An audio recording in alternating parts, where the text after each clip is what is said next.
Terus ditekan Barat, Serbia tegas tak akan ikut-ikutan sanksi Rusia.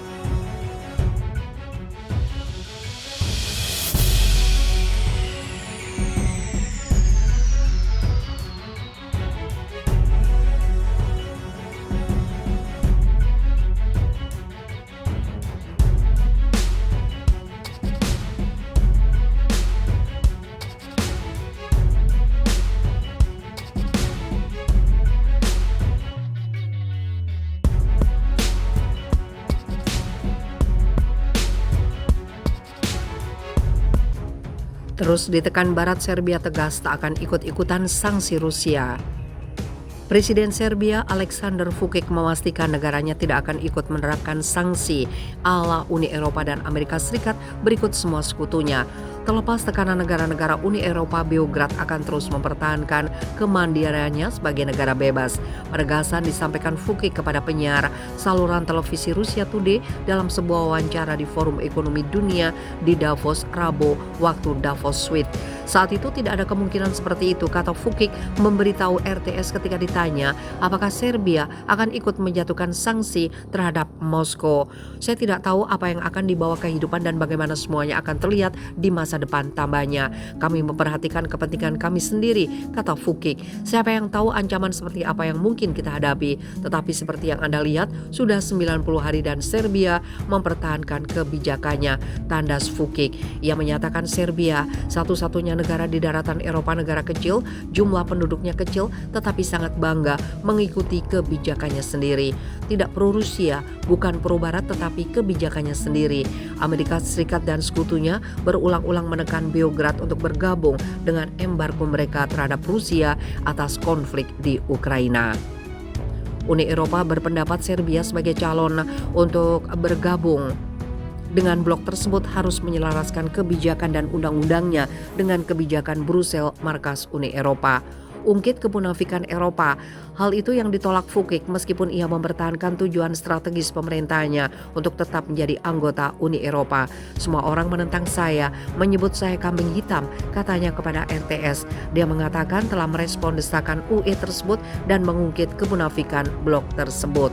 Anda sekarang berbicara tentang integritas teritorial Ukraina, tetapi Anda tidak berbicara seperti itu 23 tahun yang lalu, kata Vučić yang merujuk pada Perang NATO 1999 yang mengakibatkan pendudukan provinsi Kosovo di Serbia mengakhiri konflik berdarah di wilayah itu. Hari ini Anda berbicara tentang menghormati resolusi PBB, tetapi Anda melupakan UNSCR 1244 ketika menyambut kami. Revolusi tersebut mendukung gencatan senjata yang mengakhiri perang 78 hari, juga menjamin kedaulatan Serbia atas Kosovo yang terus diabaikan oleh Amerika Serikat dan sekutunya ketika mereka mendukung deklarasi kemerdekaan provinsi pemberontak itu pada 2008. Anda harus memahami, Serbia itu istimewa karena hanya Serbia yang dibom dan diserang oleh negara-negara NATO, banyak diantaranya anggota UE, jadi Anda harus mengingatnya saat berbicara dengan kami, kata Vučić kepada para pemimpin UE menurut wawancara RTS-nya.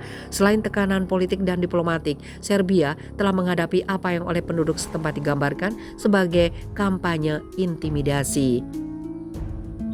Penerbangan antara Beograd dan Moskow telah terganggu oleh lusinan ancaman bom palsu yang oleh Vučić dipersalahkan pada Dinas Intelijen Ukraina dan negara Uni Eropa yang tidak disebutkan namanya. Ancaman bom palsu juga menargetkan sekolah dan pusat perbelanjaan. Meskipun menderita kerusakan besar, Serbia akan berjuang untuk mempertahankan kebijakannya untuk tidak bergabung Barat. Kami telah bertahan selama 80 hari tanpa membatasi Rusia dan harga yang kami bayar sangat besar, kata Aleksandar Vučić kepada penyiar lokal Brava minggu sebelumnya. Serbia tidak memiliki akses ke pasar modal, tidak dapat melayani pinjaman luar negerinya yang mempengaruhi kesejahteraan penduduk. Serbia bertindak seperti ini karena negara berdaulat dan merdeka yang sangat menjadi betapa tidak adil dan tidak perlunya sanksi seperti itu. Embargo Moskow juga terkait erat pasokan gas dan minyak Serbia. Negara itu sepenuhnya bergantung pasokan Rusia. Vukik berharap Beograd akan dapat menyepakati harga yang baik untuk energi pada pembicaraan mendatang dengan pihak Rusia. Bulan lalu, Presiden Serbia mengklaim diadetkan habis untuk membatasi hubungannya dengan Rusia. Beograd diancam sanksi energi jika desakan itu tetap ditolak.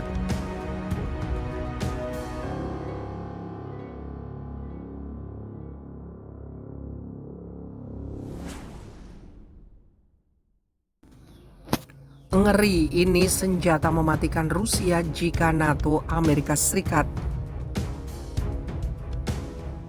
ikut campur.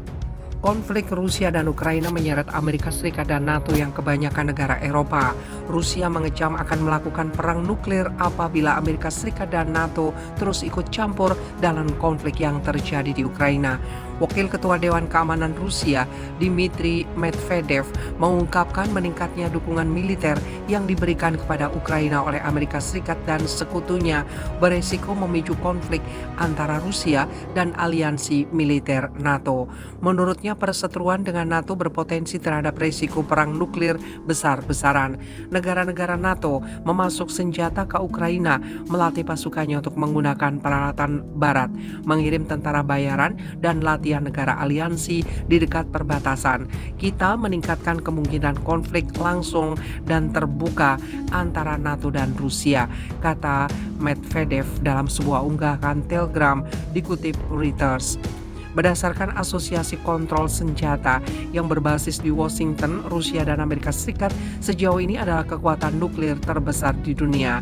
Rusia memiliki sekitar 6.257 hulu ledak nuklir, sementara 3 kekuatan nuklir NATO yaitu Amerika Serikat, Inggris, dan Perancis memiliki sekitar 6.065 hulu ledak gabungan.